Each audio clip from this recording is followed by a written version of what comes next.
জাতীয় নাগরিক পার্টি এনসিপির বিভিন্ন কর্মসূচি এবং বিভিন্ন প্রোগ্রামের উপরে হামলা এটা নতুন ঘটনা নয়। আমরা জাতীয় নাগরিক পার্টি যখন জুলাই পদযাত্রার ঘোষণা দিলাম, একেবারে প্রথম দিন ঢাকার সাভারে আমাদের যে সভাস্থল ছিল সেখানে ককটেল বিস্ফোরণ ঘটানো হলো, সেখানে বোমা বিস্ফোরণ ঘটানো হলো।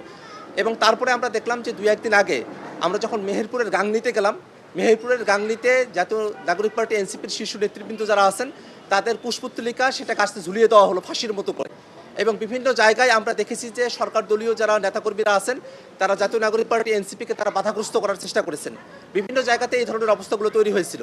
এবং আপনি যেটা বলেছেন যে আসলে কেন জাতীয় নাগরিক পার্টির উপরে এই ক্ষোভটা তারা বহিঃপ্রকাশ ঘটাচ্ছেন, আসলে বাংলাদেশে জাতীয় নাগরিক পার্টি এনসিপি তারা জনগণের পক্ষ হয়ে কথা বলছে। বিএনপি সরকার গঠনের পরই তারা গণভোটের যে রায় সেখান থেকে তারা চ্যুত হয়ে গেছে এবং তারা জনগণের সাথে প্রতারণা করছে। এই জনগণের সঙ্গে বিএনপি সরকার যে প্রতারণাগুলো করেছে সেগুলো স্বরূপ যখন জাতীয় নাগরিক পার্টি উন্মোচন করছে, ঠিক সেই সময়টাতেই বিএনপি তাদের দলীয় নেতাকর্মীদেরকে দিয়ে, বিএনপি তাদের গুন্ডা, ছাত্রদল যুবদলের গুন্ডাদেরকে দিয়ে আমাদের উপরে এখানে হামলা করছে।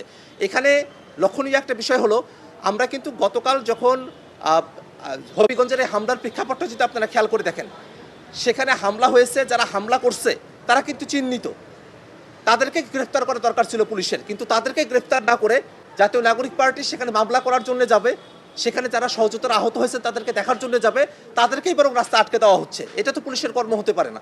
পুলিশের কাজ ছিল অবশ্যই যারা হামলা করেছে তারা ভিডিও প্রকাশ করছে, আপনারা দেখেছেন যে তারা ফেসবুকে এসে নিজেরা নিজেদের হামলার ভিডিওগুলো দিচ্ছে এবং সেখানে উল্লাস প্রকাশ করছে, যেন বা তারা একটা বীরত্বের মধ্য দিয়ে গিয়েছেন এবং তারা আসলে এর মধ্য দিয়ে তাদের সিনিয়র নেতৃবৃন্দের কাছ থেকে দলীয়ভাবে তারা রিওয়ার্ড চান এবং তাদেরকে হয়তো সেভাবে রিওয়ার্ডও দেওয়া হচ্ছে।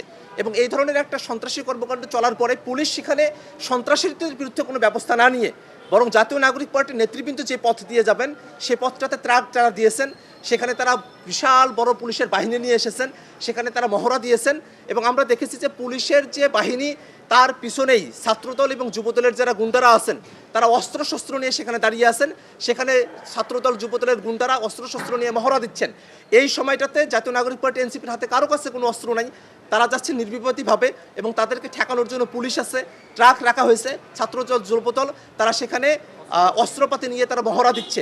এই ধরনের একটা সন্ত্রাসী পরিস্থিতি যখন তৈরি করা হয়েছে, তখন সাংবাদিক হিসেবে আপনাদের কর্তব্য হচ্ছে এই ধরনের কর্মকাণ্ড, সন্ত্রাস যারা বাংলাদেশের উপর চাপিয়ে দিচ্ছে তাদের বিরুদ্ধে আপনাদেরকে জবাবদিহিতার আওতায় নিয়ে আসা, গ্রেফতার করা এবং বাংলাদেশে আসলেই সুষ্ঠু একটা গণতন্ত্র যদি অবশিষ্ট থাকে সেজন্য ভয়েস রেজ করা আপনাদের প্রয়োজন বলে আমরা মনে করি।